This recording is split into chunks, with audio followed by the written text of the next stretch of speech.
sent a violent mob to the U.S. Capitol. যুক্তরাষ্ট্রের president থাকাকালে নেওয়া কিছু পদক্ষেপের জন্য ডোনাল্ড ট্রাম্পের বিচারের মুখোমুখি হওয়া থেকে রেহাই পাওয়ার ঘটনাকে বিপজ্জনক নজির বলেছেন প্রেসিডেন্ট জো বাইডেন। গত সোমবার তিনি বলেন, এই আংশিক দায় মুক্তি যুক্তরাষ্ট্রের জনগণের জন্য ক্ষতির কারণ হয়েছে। যুক্তরাষ্ট্রের সুপ্রিম কোর্ট সোমবার জানায়, প্রেসিডেন্ট হিসেবে সংবিধানের অধীনে ট্রাম্প যেসব পদক্ষেপ নিয়েছিলেন সেগুলোর দায় মুক্তি পাবেন, তবে ব্যক্তিগত কর্মকাণ্ডের জন্য দায় মুক্তি পাবেন না তিনি। সর্বোচ্চ আদালতের সিদ্ধান্ত অনুযায়ী ২০২০ সালের নির্বাচনে কারচুপির ঘটনা খতিয়ে দেখতে বিচার বিভাগকে যে নির্দেশ ট্রাম্প দিয়েছিলেন তা প্রেসিডেন্ট হিসেবে তার দাপ্তরিক কাজের মধ্যে পড়ে।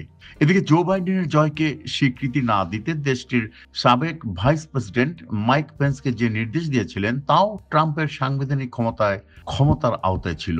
ক্যাপিটালের দিকে যাত্রা করতে ৬ জানুয়ারি সমর্থকদের প্রতি দেওয়া ট্রাম্পের নির্দেশও ছিল তার এখতিয়ারের মধ্যে।